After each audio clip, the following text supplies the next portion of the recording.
السلام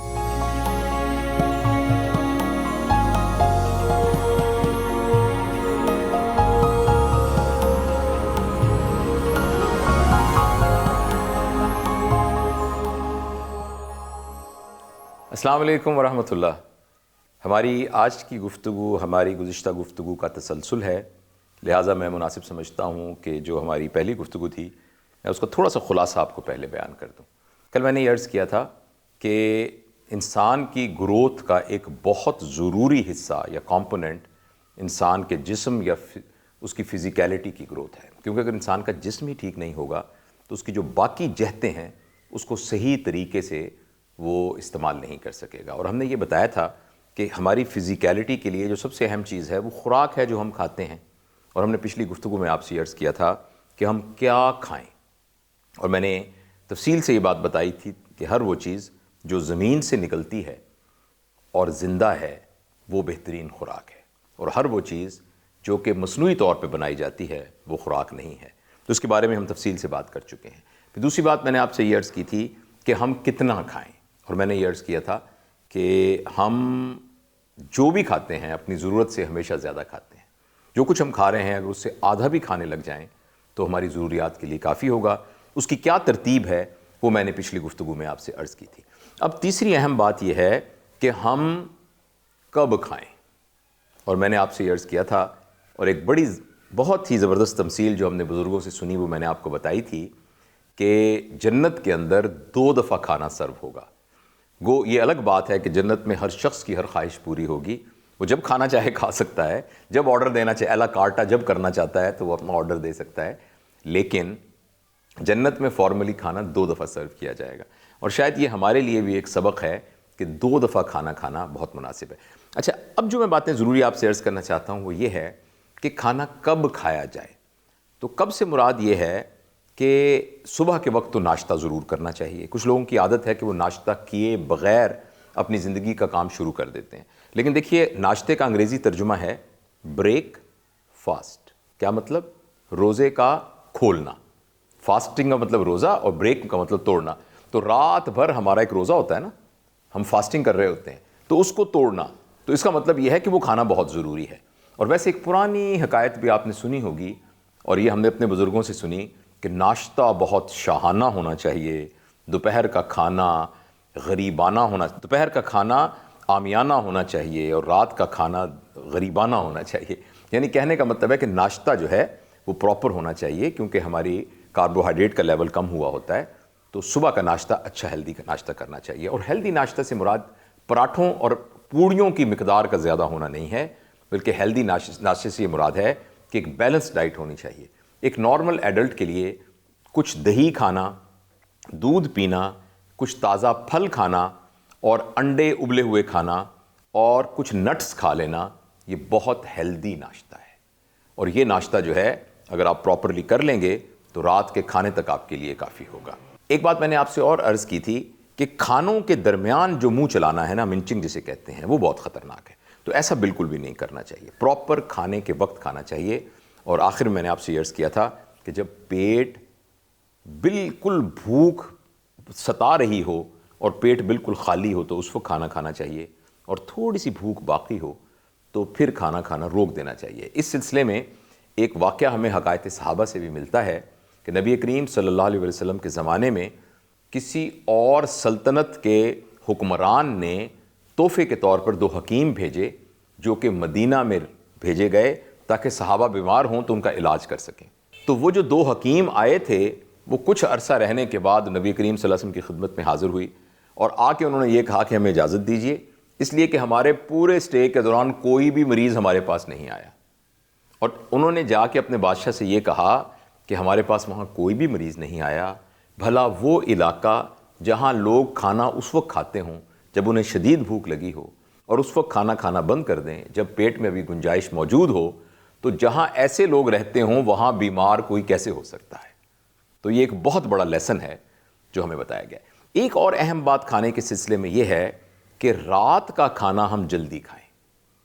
اکثر یہ ہوتا ہے کہ وہ لوگ جو مختلف کاموں میں ہوتے ہیں، دوستوں یاروں کی محفلوں میں ہوتے ہیں، تو رات کا کھانا ہمیشہ لیٹ کھاتے ہیں۔ آپ کسی شادی بیاہ کی تقریب میں جائیں تو یہ معمول ہے کہ کھانا 10-11 بجے آپ کو ملتا ہے، جبکہ رات کے کھانے کا جو بیسٹ ٹائم ہے وہ 7 بجے 7:30 بجے ہے۔ اور وہ اس لیے کہ ہمارے رات کے کھانے اور سونے کے درمیان 2 گھنٹے کا وقفہ ہونا ضروری ہے، یعنی ہمیں بھوکے تو نہیں سونا چاہیے مگر خالی پیٹ سونا چاہیے، ہمیں ہنگری تو نہیں سونا چاہیے مگر ایمٹی سٹمک سونا چاہیے۔ اور یہ تبھی ممکن ہے کہ آپ 7-7:30 بجے کھانا کھائیں، اس کے بعد میں بھی آپ ہلکی سی چہل قدمی کر لیں اور پھر آپ 2 گھنٹے کے بعد سو جائیں۔ تو یہ کھانا کھانے کی بہترین ترتیب ہے۔ کھانے کے سلسلے میں جو آخری اور بہت ضروری بات ہے وہ ہے پانی کا استعمال۔ ہم عموماً جتنا پانی ہمیں چاہیے وہ پانی نہیں پیتے، اور سردیوں میں تو خاص طور پر ہمیں پیاس نہیں لگتی تو ہمیں یاد بھی نہیں رہتا کہ ہمیں پانی پینا ہے۔ ایک نارمل ہیلدی انسان کو تقریباً 8 گلاس روزانہ پینے ضروری ہیں۔ ہمارے جسم کا 70% پانی ہے، اگر پانی کی صحیح مقدار نہ ہو تو ہمارے جسم کے سارے افعال متاثر ہوتے ہیں۔ تو اس بات کو یاد رکھیے، تو لہٰذا اپنے ساتھ پانی کی ایک بوتل رکھنی چاہیے۔ اگر آپ سفر میں ہوں تو آپ اس بات کا انتظار نہ کیجئے کہ منزل پر پہنچ کے پانی پئیں گے۔ دفتر میں جہاں آپ کام کرتے ہیں، اسکول میں آپ جہاں پڑھاتے ہیں، گھر میں آپ جو کام کرتے ہیں، تو آپ کے پاس پانی کی ایک بوتل ہونی چاہیے، اور آپ یہ یاد رکھیے کہ کم از کم 8 گلاس پانی کے روزانہ پینا بہت ضروری ہے۔ تو یہ ایک فیکٹر تھا خوراک، ہم کیا کھاتے ہیں، جس کا ہماری فزیکیلٹی سے تعلق ہے۔ اور میں اب آپ سے جو دوسری ضروری بات عرض کرنا چاہتا ہوں، ہماری فزیکیلٹی یا ہماری صحت کو ٹھیک کرنے کے لیے ایک دوسرا اسپیکٹ ہے، اور وہ ہے ہماری نیند۔ ہم میں سے اکثر لوگ یہ کہتے ہیں، خاص طور پہ وہ لوگ جو کمپیوٹر کی فیلڈ سے ریلیٹڈ ہیں یا مارکیٹنگ کی فیلڈ سے ریلیٹڈ ہیں، تو وہ یہ کہتے ہیں کہ مجھے تو سونے کا ٹائم بھی نہیں ملتا، میں تو اتنا مصروف ہوتا ہوں تو مجھے سونے کا ٹائم بھی نہیں ملتا۔ اور عموماً ہمیں یہ لگتا ہے کہ جو سلیپ ہے یہ ایک پیسو ایکٹیویٹی ہے، یعنی ہمارا باقی روزمرہ کا کام جو ہم جاگتے ہوئے کرتے ہیں یہ ایک ایکٹیو ایکٹیویٹی ہے، جبکہ ہماری سلیپ جو ہے وہ پیسو ایکٹیویٹی ہے۔ میں یہ عرض کرنا چاہتا ہوں کہ ہماری سلیپ بالکل ایکٹیو ایکٹیویٹی نہیں ہے، بلکہ یہ سپر ایکٹیو ایکٹیویٹی ہے۔ آپ نے دیکھا ہوگا کہ آپ دفتر میں کام کر رہے ہوتے ہیں، مختلف فائلوں پر کام کر رہے ہیں، تو یہاں ایک فائل پھینک دی، ایک فائل یہاں پھینک دی، ایک فائل پھینک دی، لیکن آپ دفتر سے جانے کے بعد ان فائلوں کو پھر اکٹھا کر کے اس کے متعلقہ خانوں میں رکھنا شروع کر دیتے ہیں۔ مثلا یہ آپ کی ڈسپیچ والی فائل تھی، وہ آپ نے اس خانے میں رکھی، جو آپ کے ان کمنگ میسیجز تھے وہ آپ نے اس فائل میں رکھی، جو فائنانس کے متعلق تھی تو ایک خانہ بنایا ہوا ہے وہاں آپ نے رکھی۔ تو اسی طریقے سے ہمارے دماغ کے اندر خانے بنے ہوئے ہیں، ان خانوں کو ٹیکنیکلی کہتے ہیں سکیماز، یعنی وہ جگہیں جہاں مخصوص قسم کی معلومات موجود ہوتی ہے۔ تو جب ہم سارا دن کام کرتے ہیں تو دن بھر ہم نے جو بھی کام کیا ہے وہ ایک بکھری ہوئی حالت میں موجود ہوتا ہے، اور جب ہم سوتے ہیں تو ہمارا دماغ جاگ کر ان فائلوں کو متعلقہ خانوں میں رکھ دیتا ہے، تاکہ جب ضرورت پڑے تو ان خانوں میں سے وہ فائل نکالی، وہ علم نکالا جا سکے۔ جس طریقے سے عورتوں کا بیگ ہوتا ہے نا، آپ دیکھیے انہوں نے بیگ اٹھایا ہوتا ہے، تو انہوں نے جو سگڑ سمجھدار عورتیں ہوتی ہیں انہوں نے بیگ میں خانے بنائے ہوتے ہیں۔ اس خانے میں سکے پڑے ہوں گے، اس میں کریڈٹ کارڈ پڑے ہوں گے، اس میں تھوڑا سا میک اپ کا سامان پڑا ہوگا، اور اس میں کوئی خط آیا ہے تو وہ پڑا ہوا ہوگا، اس میں نوٹ پڑے ہوئے ہوں گے، اس میں گھر کی چابیاں پڑی ہوں گی۔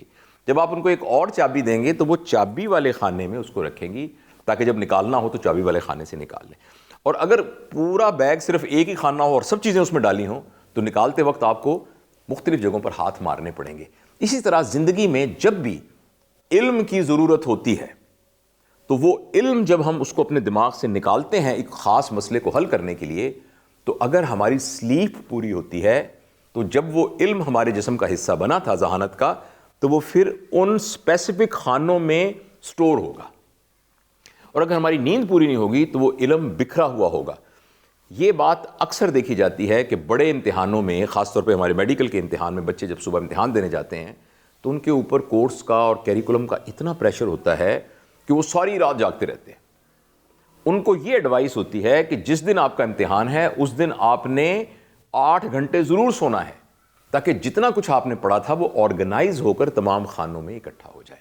تو اس لیے رات کو سونا بہت ضروری ہے۔ ایک ہیلدی شخص کے لیے کم از کم 7 گھنٹے سونا بہت ضروری ہے۔